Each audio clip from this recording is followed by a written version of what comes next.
살다 보면 그리워지는 사람이 있습니다.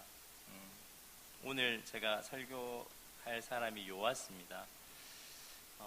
요즘 괜히 이 요아스가 그리워집니다. 그래서 요아스를 설교하지 않고는 제가 못 지나갈 것 같아서 오늘 요아스를 함께 나누고 싶습니다. 신대원 다닐 때 설교학 시간에 설교하면 안 될 것들에 대해서 얘기를 하는데, 설교학 시간에 저희들에게 이런 얘기를 하셨습니다. 교수님이 설교 가운데 사람 이야기를 하면 금방은 멋진 신앙인의 이야기여서 우리에게 교훈이 되고 감동이 되지만, 그 사람의 이야기가 남으면 나중에는 그렇게 하지 못하는 내가 보이기 때문에 힘이 든다. 그러나 그 사람을 보낸 하나님을 설교하거나 그 안에 역사하신 예수님을 설교하면 나중에 그 어떤 상황이어도 위로가 된다. 그렇게 얘기하신 게 기억납니다.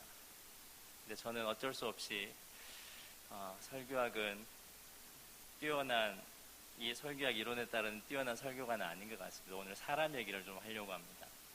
요시야라는 왕의 얘기를 하려고 하고요. 요시야에 대한 얘기는 너무 많이 들었기 때문에 오늘 설교는 어떤 이야기를 가지고 주제를 전달하기보다는 우시야라는 그 이스라엘 유다 땅 남유다의 왕부터 시작해서 히스기야를 거쳐 요아스까지의 긴 역사의 이야기를 그냥 성경 이야기를 해드리려고 합니다. 오늘 제가 설교 제목을 뭐라고 정했냐면, 그 포인트를 한번 띄워주십시오. 설교 제목이 같이 한번 읽겠습니다. 설교 제목이 믿음 있는 사람만 보입니다. 예, 읽겠습니다. 시작. 예, 믿음 있는 분은 읽으셨잖아요. 예, 한번 그 제목을 패하는 경기에서 승리하기. 오늘 설교 말씀 제목입니다. 패하는 경기에서 승리하기. 교회에서 주제로 많이 얘기하는 게 패하는 경기에서 승리하기입니다. 그런데 패하는 경기라고 하는 건 역전이라는 게 있기 때문에, 역전에 하나님께서 패할 것 같은 경기였는데 승리하게 하셨다, 이런 설교는 많이 있습니다. 근데 오늘 설교 제목을 제가 좀 바꾸려고 합니다. 어떻게 바꾸려고 하냐면 이렇게 바꾸려고 합니다. 같이 한번 읽어보겠습니다. 시작. 이미 졌습니다. 이미 진 경기에서 승리하기. 결론은 정해졌습니다. 졌습니다. 근데 이기기라는 제목으로 한번 말씀을 나눠보려고 합니다. 지도를 하나 보면요, 그 이스라엘 지도가 잘 보이실지 모르겠습니다. 이게 빨간색이 포인트인데요, 저희 교회 너무 이 전광판이 밝아서 포인트가 들어가면 사라집니다. 그래서 참 아쉽네요. 그러니까 지도를 보면서 조금 설명을 드리겠습니다. 이 당시가 언제냐면 예수님 오시기 전 760년 전입니다. 760년 전 이러면 감이 안 오실 거고요. 이스라엘이 지금 여러분들 보시기에는 왼편에 보면 지중해, 하얀색 지중해 옆에 동그라미 3개가 있을 겁니다. 제일 위에는 뭐라고 있냐면 하마시라고 되어 있고요. 초록색으로 홍해 위에 그냥 초록색 동그라미가 하나 있고, 그 가운데에 이스라엘을 동그라미 이렇게 해놨습니다. 저 땅이 이스라엘 땅입니다. 이스라엘 땅 중에 그 밑이 제일 위에가 갈릴리 바다고요. 그 파란 동그라미 끝에 걸쳐 있는 데가 갈릴리 호수 바다고, 그 다음에 쭉 내려오는 하얀 실선 하나가 요단강입니다. 그리고 조금 하얗게 넓게 파란색 동그라미 안에 밑에 가장자리로 보이는 게 사해입니다. 저 땅이 이스라엘 땅인데 760년, 예수님 오기 전 BC 760년 그 경에는 왕이 남유다와 북이스라엘로 이스라엘이 나눠져 있었습니다. 그리고 남유다에는 우시야라는 왕이, 밑에 지역에는 우시야라는 왕이 있었고, 역대하에는 아사랴라고 되어 있습니다. 우시야라는 왕이 있었고, 북이스라엘은 여로보암 2세라고 되어 있습니다. 이 두 왕이 있었습니다. 근데 이 두 왕은 이 시기에 굉장히 이스라엘의 최전성기입니다. 그 이전에 솔로몬의 그 다윗 왕의 그 큰 영토보다 더 큰 영토를 차지한 왕이 위쪽으로 북이스라엘 여로보암 2세라는 왕은 빨간 동그라미가 있는 하맛이라는 곳입니다.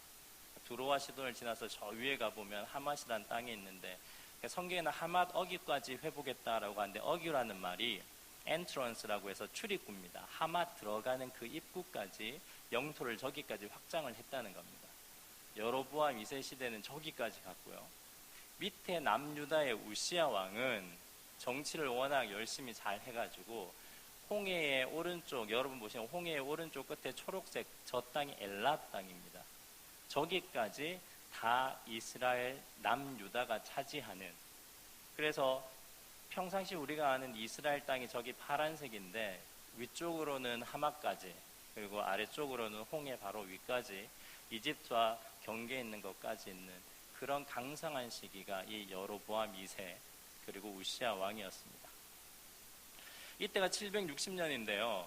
40년만 지나면 721년에 어떻게 되냐면 이 북이스라엘이 이렇게 광활한 영토를 가지고 있던 그 북이스라엘이 40년 만에 멸망을 합니다. 멸망을 하는데 이 태평성대의 이 여로보암 2세 왕 때 하나님께서 어떤 일을 하시냐면요. 여러분 보시기에 파란색 지도 옆으로 쭉 따라가 보시면 옆에 바빌로니아라고 적혀 있고요. 그 위에 보면 아시리아라고 되어 있습니다.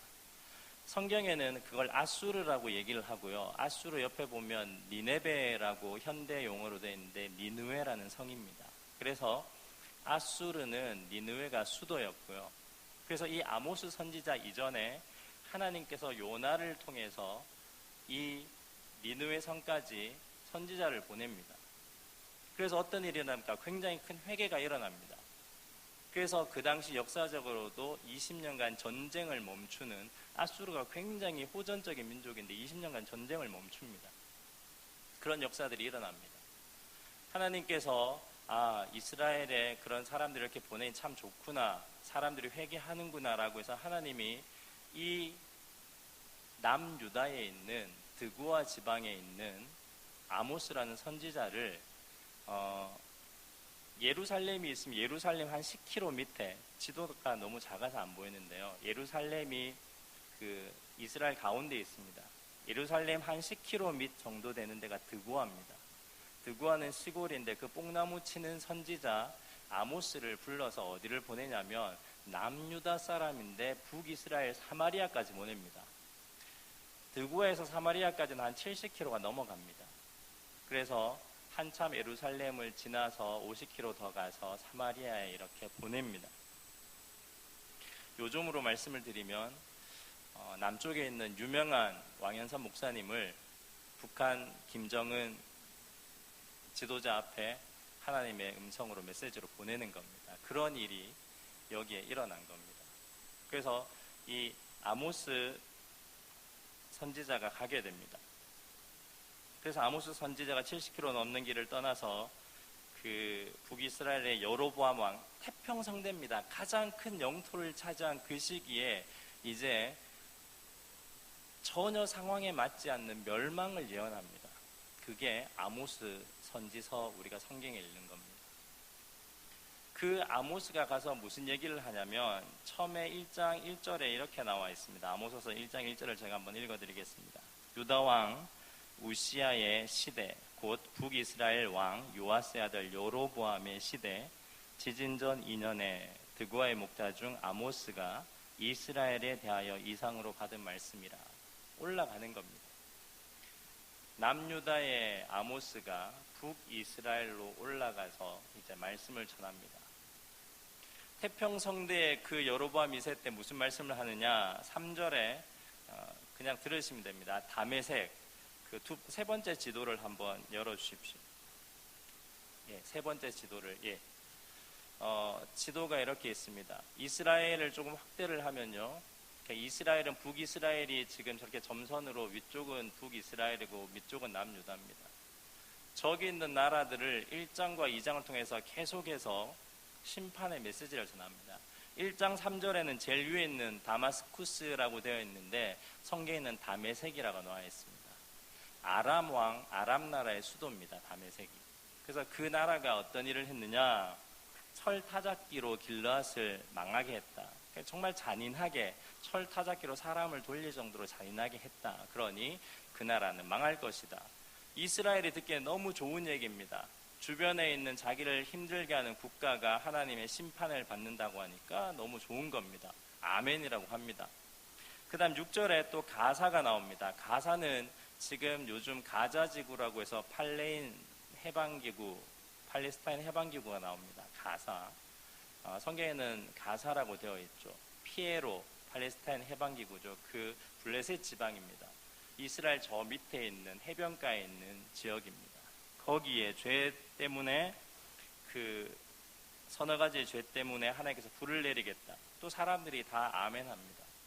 그리고 9절에는 두로는 어디냐면 이스라엘 한참 위에 있는 두로라는 섬입니다. 지도에는 티로라고 되어 있는데요. 영어식이고 성경에는 두로라고 번역이 되어 있고 저 나라가 어느 나라는 페니키아입니다. 성경에서는 베니게라고 되어 있습니다. 그러니까 페니키아 거기에 있는 티로 섬, 거기에도 죄를 지었다. 그래서 망할 거다. 형제의 계약을 지키지 않았다. 왜냐하면 노예 장사를 했거든요. 이스라엘 사람을 잡아서 에돔에 파는, 용병으로 파는 인신매매를 했습니다. 그래서 망하게 하겠다. 11절에는 에돔은 잘 아실 겁니다. 모압 밑에 제일 지도 아래쪽에 있습니다. 에서의 후손입니다. 세일산에 사는 에서의 후손들입니다.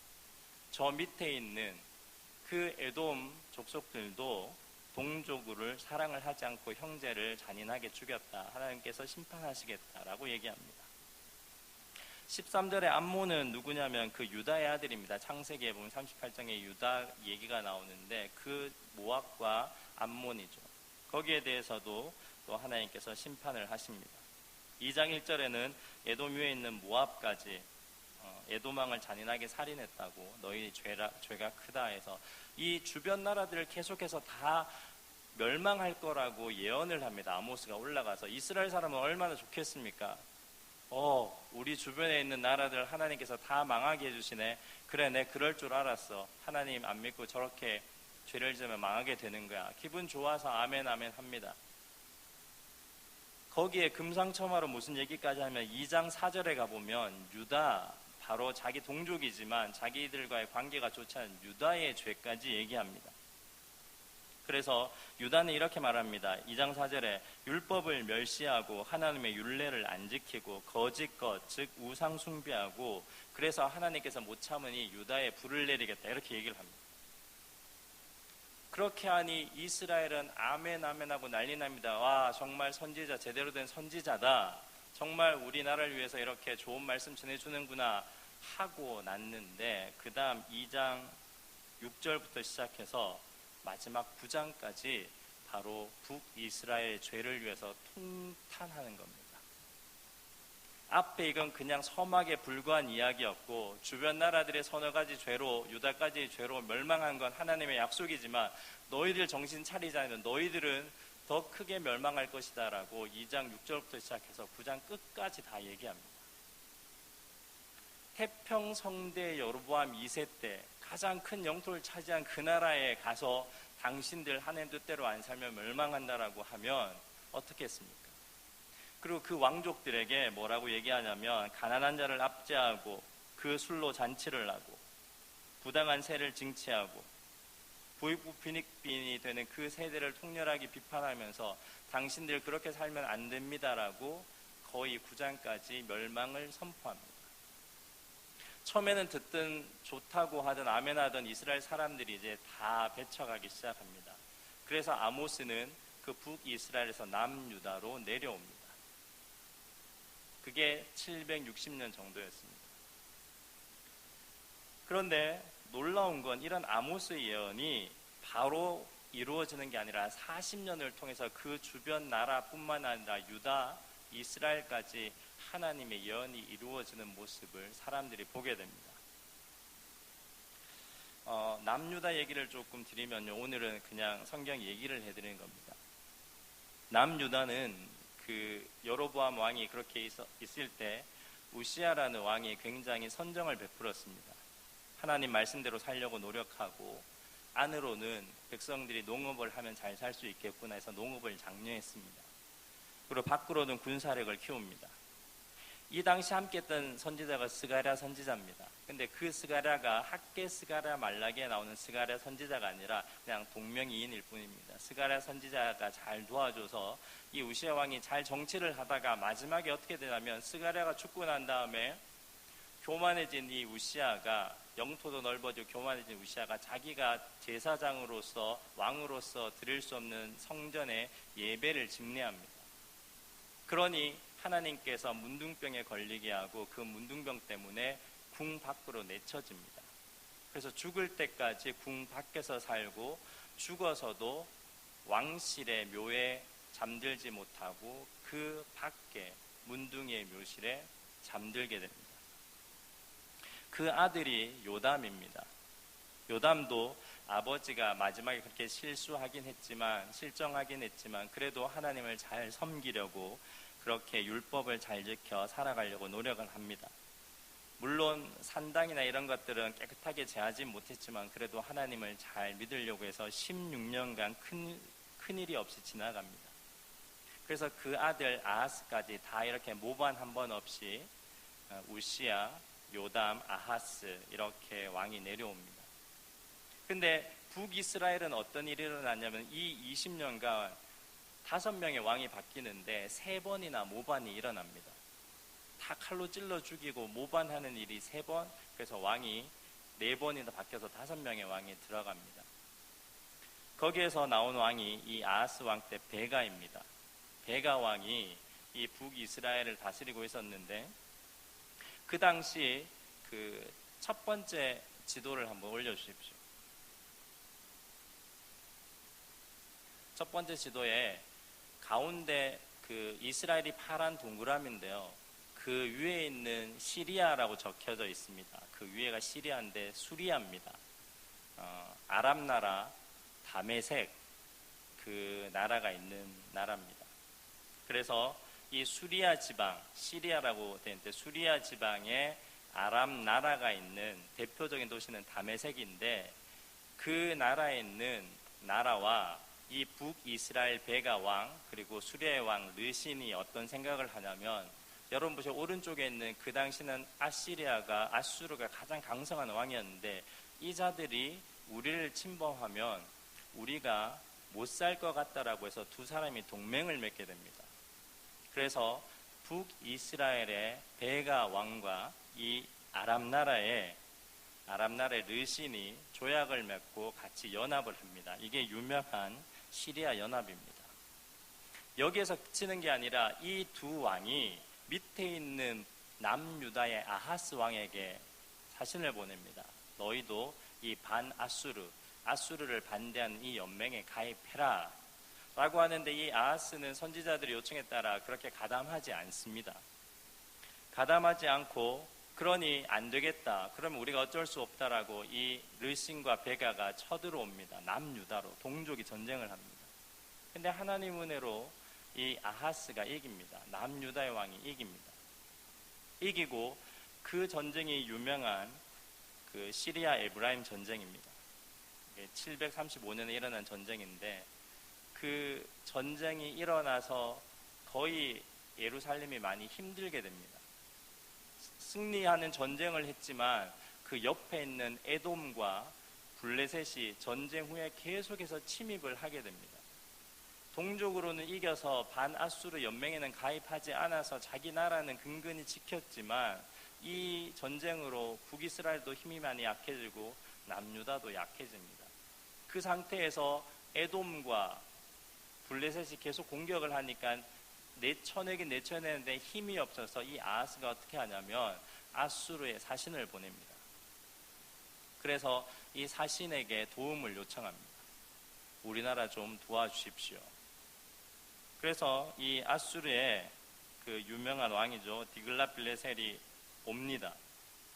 와서 블레셋과 에돔 이 군대를 물리쳐 주기는 하지만 이 이스라엘이 아니라 남유다에 있는 예루살렘 성전 안에 있는 보물들을 많이 빼앗아 가지고 갑니다. 그리고 너희들 나에게 조공을 해, 이렇게 그런 조약을 맺고 떠나갑니다. 그러면서 이런 전쟁 후에 한 15년 정도 지나면서 왜 시리아와 수리아와 이 북이스라엘이 연합을 해서 이 아수르에 대해서 반대하려고 했었는지를 찾아 나가게 됩니다. 그러니 혹시 저 밑에 있는 이스라엘 밑에 있는 이집트가 세계 정복의 야욕을 품고 올라와서 그렇게 뒤에서 밀어준 거 아니냐라고 해서 이 딜랏빌레셀이 내려와서 북이스라엘과 수리아와 그 주변의 모압, 암몬, 블레셋까지 아모스의 예언이 이루어지는 모든 나라를 완벽하게 멸망시킵니다. 그게 720년이었습니다. 아모스 선지자가 760년, 예수님 오기 전 760년 예언하고 40년 동안 아수르란 나라를 통해서 여러 가지 내부적인 상황과 국제적인 상황에 의해서 다 망하게 됩니다. 그 상황을 어떻게 했습니까? 이 이스라엘 사람들이 40년을 지내면서 아모스의 예언대로 북이스라엘을 완전히 아수르에서 멸망을 했고, 그 주변에는 시리아, 암몬, 모압, 에돔, 블레셋까지 다 멸망한 것, 그러니 정확하게 아모스의 예언이 다 이루어진 것들을 그들을 눈으로 보게 됩니다. 그리고 더 놀라운 건 그 예언들 중에 단 하나만 이루어지지 않았다는 게 더 놀라운 겁니다. 그 단 하나 이루어지지 않은 나라가 어딥니까? 남유다만 남은 겁니다. 지금 40년 전에 아모스가 예언한 게 지금 자기들 눈으로 다 이루어진 거, 아수르를 통해서 이루어졌구나라고 깨달았다면, 여러분이라면 그 시대의 남유다의 사람이라면 어떻게 하겠습니까? 당연히 아모스서를, 그런 이야기들을 다시 주의 깊게 들어보려고 하지 않겠습니까? 아모스서 2장 5절에 이런 말씀이 나옵니다. 내가 유다에 불을 보내리니 예루살렘의 궁궐들을 불사르리라. 이게 2장 4절에 남유다가 잘못한 일, 하나님의 율법을 지키지 않고 거짓 우상을 숭배하고 한 이런 잘못들 때문에 하나님께서 불을 보내어 예루살렘의 궁궐들을 불사르고 유대에 불을 보내겠다는 예언이, 요 예언 빼고는 다 이루어졌습니다. 그럼 이스라엘 남유다에 있는 예루살렘을 중심으로 한 남유다 사람들은 분명히 회개의 운동이 일어나야 됩니다. 그런데 역대하 29장 22절에 이 시기에 안타깝게도 역대 29장 아하스 왕이, 죄송합니다. 이 말씀을 제가 잘못 적었습니다. 아하스 왕이 공부할 때 더욱 여호와께 범죄했다라고 나옵니다. 그래서 어떻게 하냐면 예루살렘 성전의 제단을 부수고 이방인의 제단을 세웁니다. 그래서 이 역대하의 아하스 왕을 보면 하나님께 더 의지하는 게 아니라 아수르를 의지하며 그 모든 신상들과 그 모든 우상들로 통해서 재난을 극복하려 합니다. 근데 우상이 도와줄 리가 없습니다. 결국 아하스는 왕조의 묘실에도 묻히지 못하는 왕이 되어서 그 일생을 마쳐집니다. 자, 그 다음에 왕이 누구냐면 히스기야입니다. 이제 다 와갑니다. 히스기야 왕이 이 아하스 왕의 아들입니다. 그 국제정세 가운데 하나님을 믿지 않고 이민족과 우상을 통해서 세워보려고 했던 그런 마음들이 아니구나라고 깨달은 이 히스기야는 개혁을 시작합니다. 굉장히 급진적으로 개혁합니다. 성전에 꺼진 불을 다시 피우고 예배와 제사를 회복합니다. 가장 중요한 건 역대하 29장 10절에 이렇게 되어 있습니다. 말씀을 한번 제가 읽어드리겠습니다. 이제 이스라엘의 하나님 여호와와 더불어 언약을 세워 그 맹렬한 노를 우리에게 떠나게 할 마음이 내게 있으니, 이게 무슨 말이냐면 이스라엘 하나님 여호와와 더불어서 내가 한번 약속해볼게, 히스기야 그렇게 얘기하는 겁니다.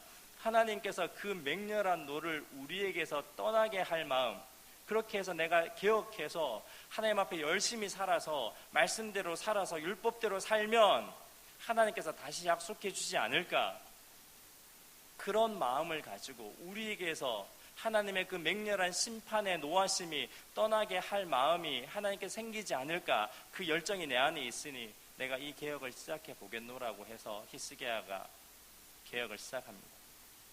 그래서 어떻게 하느냐, 제사장부터 다 정결례를 치릅니다. 그리고 레위인들, 그리고 백성들까지 다 합니다. 그리고 거기서 멈추는 게 아니라 망한 북이스라엘에게도, 그 아수르와 혼혈된 그 땅에도 사신을 보냅니다. 그래서 함께 유월절을 지키자라고 메시지를 보냅니다. 그래서 몇 사람들이 내려왔다라고 성경은 적혀져 있습니다. 그 사람들이 내려왔는데 준비가 덜 되어서 1월 15일 날 유월절을 지키지 못하고 한 달 후에 2월 달에, 절기의 날짜는 없지만 그래도 의미적으로 유월절과 무교절을 함께 지킵니다. 그리고 그렇게 하나님께 세우면서 가만히 있었던 게 아니라 국방도 굉장히 튼튼하게 히스기야가 합니다. 어떻게 하냐면, 이스라엘의 가장 큰 약점은 뭐냐면 이스라엘 예루살렘 성 안에 물이 없습니다. 이스라엘은 예루살렘 성을 안에 들어가서 전쟁을 하기 시작하면 물이 없기 때문에 다 목말라서 죽습니다. 그런데 어떻게 하냐면 이 예루살렘 성 밖에 위에 기혼이라는 샘이 있습니다. 그래서 그 샘을 더 팝니다. 파서 물을 저장한 다음에 그 기혼 샘이 뺏길까봐 수비대를 두고 기혼 샘에 성을 쌓습니다. 작은 성을 쌓아서 우물을 보호합니다. 그리고 그 기혼 샘부터 시작해서 533m의 긴 터널을 팝니다. 그래서 물이 내려오게 만듭니다. 그 끝이 여러분이 아는 실리아, 이사야에서는 실리아라고 되어 있는데 실로암이 생기는 겁니다. 예루살렘 성 안에 실로암 못이 생긴 게 그렇게 해서 생기는 겁니다. 물이 없는 성에 기온샘을 533m나 하수 공사를 해서 그렇게 만들어냅니다. 그렇게 해서 이 안에 군사력, 성벽 안에 물도 들여오고 그렇게 해서 만듭니다. 그 사이에 어떤 일이 일어나느냐, 그렇게 강성했던 아수르 밑에 여러분이 지도에 봤을 때 바벨론이라고 있었을 겁니다. 아수르는 위쪽 지방 티그리스 유프라테스 강 있는 쪽에 있었고, 그 밑 지방이 지금 이렇게 사우디아라비아, 이란, 이라크 있는 지역입니다. 그쪽이 바벨론이란 도시가 있는데 갈대아 지방입니다. 거기에 있는 바벨론이라는 나라가 굉장히 갑자기 성장하게 됩니다. 그래서 아수르는 밑으로 애굽도 올라오는 걸 견제해야 되지만 자기 바로 밑에 있는 신흥국가 이 바벨론도 견제해야 되는 상황을 겪으면서 안에 내분이 일어나서 굉장히 급격하게 쇠락하게 됩니다. 그때 어떻게 하냐면 그 바벨론에서 사신을 보냅니다. 이 히스기야에게. 지금 아수르가 많이 약해진 것 같으니까 우리와 교역을 맺읍시다라고 해서 사신을 보냅니다. 그래서 이 히스기야가 좋습니다, 우리 잘 지냅시다 하고 성전의 내탕고, 보물창고를 보여줬다라고 그렇게 성경은 기록하고 있습니다. 그 사신들이 왔을 때 우리가 잘 지냅시다 하고 열어줍니다. 그냥 다 보여줍니다. 그렇게 하고 돌아갑니다. 그러고 아수르와 반대하는 동맹을 이 바벨론과 남유다가 맺게 됩니다. 사실 이 히스기야가 살아있을 동안 선지자 이사야가 계속해서 도와줍니다. 이사야가 조언도 해주고 이사야 계속 이렇게 저렇게 많은 은혜들을 베풀어 줍니다. 그랬는데 이 히스기야는 계속해서 개혁을 해서 하나님의 심판과 진노를 없애보려고 무지무지 애썼던 왕이었지만 이사야가 끝내 그 예언을 하지 않습니다. 이사야는 마지막까지 어떤 예언을 하냐면 남유다, 이스라엘은 반드시 멸망합니다. 예루살렘 성은 반드시 멸망합니다. 멸망한 후에 다시 돌아와 회복될 겁니다. 심판 없는 회복은 없습니다. 끝까지 이 히스기야가 죽을 때까지 그렇게 얘기합니다. 히스기야 왕을 지나서 그 아들 므낫세가 왕이 되는데, 이 므낫세가 왕이 되자 이 이사야가 조금 도와주다가 죽습니다. 나이가 들어서 죽게 됩니다. 그런데 이 므낫세가 하나님 보시기에 엄청나게 악을 행했다라고 성경에 나와 있는데, 저는 므낫세는 어쩜 이해가 저는 가능합니다. 왜냐하면 아버지 히스기야가 아무리 노력해도, 개혁을 하고 정치적으로 군사적으로 아무리 노력을 해도 이사야는 그렇게 예언하는 겁니다. 심판은 피할 수 없다. 너희들은 반드시 잡혀가서 포로가 될 거고 그 후에 회복되리라. 그 예언이 바뀌지가 않습니다. 결국 이 므낫세에 있어서 열왕기하 21장 10절에 보면 수많은 선지자들을 보냈다라고 성경 말씀에 나와 있습니다. 열왕기하 21장 10절에 여호와께서 그의 종 모든 선지자들을 통하여 말씀하여 이르시되, 계속해서 보냈지만 므낫세는 마음을 접습니다. 아버지가 회복해 놓은 성전에서, 이 성전에 아버지가 그렇게 유월절까지 되살려 보려고 했고 믿음으로 바꾸어 보려고 했는데 이렇게도 하나님의 마음을 바꾸시지 않는다고 그러면서 모든 것을 회파하고 우상을 들여옵니다. 나는 심판도 피하게 할 수 없는 하나님 믿지 않겠다 하면서 성전 안에 이방 신들과 일월 성신을 모십니다. 그리고 자신의 아들을 몰렉이라는 신에게 제물로 바쳐버립니다. 정말 빗나가서 하나님에 대한 사랑이 아버지를 보고 한계에 붙인 그 사랑을 그렇게 표현해버립니다. 심판이라는 결론이 정해진 걸 알고 아무래도 안 되는구나 라고 알고 그대로 돌아서 버린 겁니다. 그리고 하나님을 의지하지 말라는 그 아수르에게 찾아가서 조공을 바치면서 아수르와 동맹을 맺습니다. 망해가는 아수르와 동맹을 맺으면서 자기는 55년간 그렇게 악하게 하면서 55년간 아수르의 힘으로 근근히 버텨냅니다. 개혁보다는 죄 속에서 평안함을 누림이 더 좋았던 히스기야의 아들 므낫세입니다. 무조건 히스기야가 아들 교육 잘못시켰다 이런 개념이 아니라 그 시대 상황에 담아내지 못한 자화상을 보여준 겁니다. 그렇게 해서 므낫세가 55년을 통치하고 그 아들 아몬이 왕위를 받아서 계속해서 하나님을 안 섬기는 악한 길로 계속 가자, 이젠 신복들이 도저히 못 살겠다라고 하는 겁니다. 그래서 그 남유다에 하나님을 믿는 신복들이 결국은 아몬을 죽입니다. 모반을 합니다. 그리고 요아스의 아들인 그 요시야, 8살의 요시야를 왕으로 앉힙니다. 그리고 8살의 그 아이를 왕으로 앉혀놓고 그에게 하나님 말씀대로 살자라고 간곡히 부탁을 합니다. 그리고 이스라엘의 민족적 회개의 시간을 계속해서 가집니다. 그러면서 18년이 지납니다. 그럼 8살 왕이 몇 살이 되는 겁니까? 26살입니다. 26살 왕이 되었을 때 이제 열왕기하 22장입니다. 오늘 읽었던 본문 앞장입니다. 앞장에서 어떤 일이 일어나냐면 이제 성전을 수리하다가 hil기야라는 선지자가 하나님의 율법책을 발견합니다. 그리고 그 율법책을 가지고 서기관 사반에게 줍니다. 역사를 기록한 자에게 주니 그 사반이 그 율법서를 이 왕 앞에서 읽습니다. 왕 요시야가 그 성경을 들으면서 눈물을 흘리며 옷을 찢고 마음을 찢습니다. 그렇게 해서 히스기야도 지키지 못했던 유월절을 지켜냅니다. 그 말씀이 어디에 있냐면 오늘 우리가 읽었던 바로 위의 말씀입니다. 제가 한번 읽어드리겠습니다. 열왕기하 23장 21절에서 23절입니다. 왕이 무 백성에게 명령하여 이르되 이 언약책에 기록된 대로 너희의 하나님 여호와를 위하여 유월절을 지키라 하며 사사가 이스라엘을 다스리던 시대부터 이스라엘 여러 왕의 시대와 유다 여러 왕의 시대를 이렇게 유월절을 지킨 일이 없었더니 요시야 왕 18째 해에 예루살렘에서 여호와 앞에 이 유월절을 지켰더라. 유월절을 지켰다라는 유월절의 회복의 의미가 뭡니까? 유월절은 하나님이 우리를 구원하시고 인도하신다는 신앙 고백의 회복입니다. 그렇게 유월절을 회복하고 이 민족적으로 이 요시야를 통해서 다시 한번 개혁의 불길이 일어납니다. 그러면 하나님께 어떻게 해주셔야 됩니까?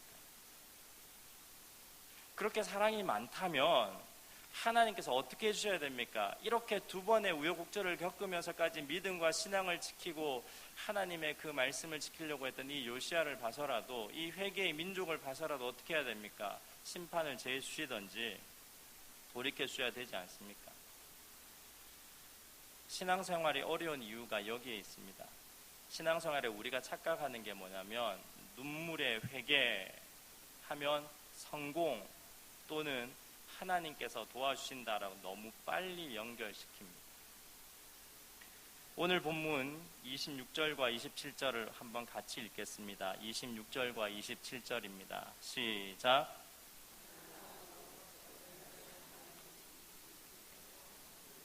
돌이키지 아니하셨으니 이는 므낫세가 여호와를 경노하게 한 그 모든 경노 때문이라. 여호와께서 이르시되 내가 이스라엘을 물리친 것 같이 유다도 내 앞에서 물리치며 내가 택한 이 성 예루살렘과 내 이름을 거기 두려할 이 성전을 버리리라 하셨느니라. 하나님께서 멸망이 결론이고 패배가 결론이고 너희는 이 민족에 의해서 멸망하는 것이 나의 결론이다, 절대 바꾸지 않으셨습니다. 열심히 개혁을 하고 하나님께 돌아가려고 했던, 성경이 뭐라고 얘기합니까? 오늘 본문에 25절에 요시아와 같이 마음을 다하며 뜻을 다하며 힘을 다하며 모세의 모든 율법을 따라 여호와께로 돌이킨 왕은 요시아 전에도 없었고 후에도 그와 같은 자가 없었다. 이렇게 했는데도 결론은 바뀌지 않았습니다. 그럼 나중에 요시아가 어떻게 죽는지 아십니까? 이 아수르가 너무 힘이 세니까 그 아수르에게 잘 보여야 되는 어쩔 수 없는 민족적 상황 가운데 애굽이 전쟁하러, 아수르를 전쟁하러 올라옵니다. 그럼 최소한 싸움에 가담했다라는 모습은 보여줘야 되기 때문에 이 요시아가 무깃도라는 곳에 가서 이 애굽 군대를 살짝 그냥 지나가게, 지연만 시켜서 지나가게 하려고 합니다. 근데 어떻게 되냐면 그 요시아가 무깃도에서 전사합니다. 어이없이 죽습니다. 부하들이 그 시체를 가지고 돌아옵니다. 개혁자의 마지막이 그렇게 끝납니다. 그러니 그 아들 여호아스는 어떻게 했습니까? 마음이 찢어질 겁니다. 이렇게 개혁하고 이렇게 하나님 찾으려고 했는데도 하나님 안 바꿔주셔, 안 도와주셔. 전쟁을 하러 난 애굽도 싫었을 것이고 약소국인 자기 나라도 싫었을 것이고 나아가 아버지께 더더욱 개혁의 마음을 주셨던 하나님도 미웠을 겁니다. 그래서 그 아들 여호아스가 어떻게 하느냐, 아예 모든 신전을 타파해버리고 예루살렘 성전 안에서 다시 악행을 하고 우상을 섬기기 시작합니다. 물론 그 이후에 몇 대 안 지나서 이제 이스라엘 남유다도 멸망합니다. 오늘은 성경 얘기를 드렸습니다. 만약에 여러분이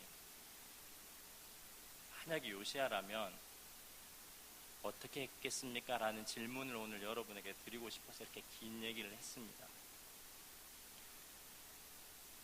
교회에서조차, 믿는 가정에서조차 제가 보기에는 되는 곳에만 몰두하는 모양이 너무 아까워서 제가 이 요시아가 그리워진다고 했습니다.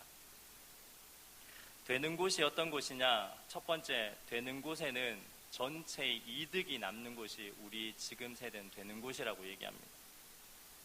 그곳은 플러스가 되고 경제적 이익이든 집단의 성장이든 교회의 부흥이든 전체의 득이 될 때 우리는 그걸 되는 곳이라고 합니다.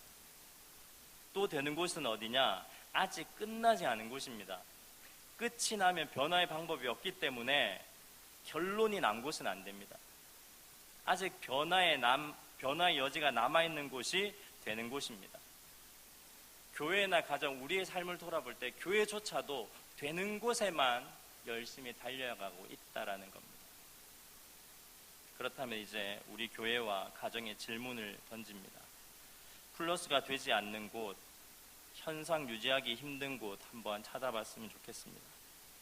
변화의 여지가 멈춘 곳, 결론이 났고 실패라고 끝났다고 하는 곳, 포기한 곳을 한번 돌아봤으면 좋겠습니다. 예수님께서 이런 일을 하셨습니다. 예수님께서 세상에 오신 것은 플러스가 되지 않는, 자신에게 마이너스 되는 곳, 그곳에 오셨습니다. 그리고 이 세상의 인간은 변화의 여지가 없는 죄악으로 죽을 인생들이었습니다. 그래서 변화의 여지가 없었는데, 그래서 예수님께서 이 잔을 마시지 않으셨습니까? 예수님은 죽음을 다해 이 잔을 마시셨습니다. 그리고 오셨습니다. 실제적으로 한번 생각해 보도록 하겠습니다. 오늘부터 우리 교회가 포기한 곳을 한번 찾아봤으면 좋겠습니다. 아마 포기했다는 것은 그것이 더 이상 우리를 플러스되고 살찌우지 못한다고 했기 때문에 다 멈췄던 것일 겁니다. 우리 교회가 멈춘 곳을 찾아가 봅시다. 혹 10년 전에 후원하던 교회가 어떻게 되었는지 관심을 가져보셨습니까? 지금은 주보에 적히지 않은 과거의 사역자들에게 대해서 관심을 가져보셨습니까? 10년 전, 20년 전 출석부에 함께 기록되었던 여전도의 남성교회 회원들 기억나십니까? 이 사람들은 지금 우리에게 마이너스지 플러스는 아닙니다. 알게 되면 마음 쓰이게 되고 기도하게 되고, 게다가 하나님께서 감동 주시면 돕게 되고, 내 주머니가 열리게 되고, 마음 쓰이고 신경 쓰이고, 내 삶의 여간 마이너스가 되는 것이 아닙니다. 그뿐입니까? 10년 전에 전도했던 그분, 10년 전에 총동원 주일에 데려왔던 그분 연락해 보셨습니까? 우리는 그때 그 일로 벌써 잊혀진 포기의 기억들입니다. 그때 왔다가 실망하고 다음부터는 나오지 않으셨던 분들, 오히려 그 행사 때문에 더 교회를 싫어하게 된 사람들, 그렇습니다. 그래서 오히려 더 빨리 내 안에서 잊어버리고 포기했습니다. 잊혀졌습니다. 이제 와서 다시 그 사람들에 대해서 생각하겠다는 것은 내 삶의 마이너스가 됩니다. 귀찮아집니다. 마음에 알 수 없는 부담으로 불편해집니다. 교회 안에 바뀌지 않은 부분이 있습니까? 다른 사람들과 제도가 바뀌지 않으니 나도 어쩔 수 없어, 나도 포기해라고 내려놓은 것이 혹시 있습니까? 오늘 예배드리는데 청년들이 몇 명 보이는데 청년들에게 구합니다. 우리 청년들 수요 예배, 금요 철야 포기하셨습니까? 안 돼. 말씀도 안 맞아. 찬양도 우리 때와는 달라. 이미 변화의 기미가 없어 보입니까? 그러나 그 자리에 있는 사람이 필요합니다. 그 자리에서 손들고 찬양하고 기도하는 요시야가 필요합니다. 우리 교회에서 능동적인 선교를 바라보기 힘들어. 매번 돕다가 실적이 없다고 장기적 계획 없이 포기하고 그러면 안 되지. 우리 교회에서 새로운 미래준비국 교육을 바라보긴 힘들어. 시설도 낙후되고 기자재도 그렇고, 이렇게 우리가 푸념을 늘어놓는다고 해서 어떤 것도 변하지 않습니다. 또한 갑자기 교회가 이런 푸념들로 변하지 않는다는 것도 알고 있습니다. 결국은 교회, 또 사람, 우리의 가정, 직장 여러 군데가 변하지 않는다는 결론을 가지고 있는 것도 잘 압니다. 요시야를 봅시다. 요시야는 변하지 않는 결론을 알고 있었습니다. 아무리 회개하고 아무리 개혁해도 심판이라는 결론이 정해졌기에 바뀌지 않음을 알았습니다. 그런데 요시야는 낭망하거나 포기하지 않았고, 다른 이들이 보기에는 허무하게 전장의 이슬로 사라졌지만 이스라엘의 심판이 멈춘 것도 보지 못했고, 많은 사람들이 인정함도 받지 못했지만, 그러나 묵묵히 변하지 않는 결론을 두고 변하지 않는 이스라엘 여러 부분들에 대해서 최소한 자신만은 묵묵히 걸어갔습니다. 모세 율법에 기록한 대로 자신만은 그 한 사람이 되어 걸어갔던 것입니다. 성경은 여기에 대해 결론을 아무것도 주지 않습니다. 그냥 모세 율법에 따라 너는 묵묵히 걸어가다가 변하지 않는 결론 앞에서 죽었다라고 요시야의 생을 기록하고 있습니다. 우리의 삶의 결론입니다. 당장 변하지 않습니다.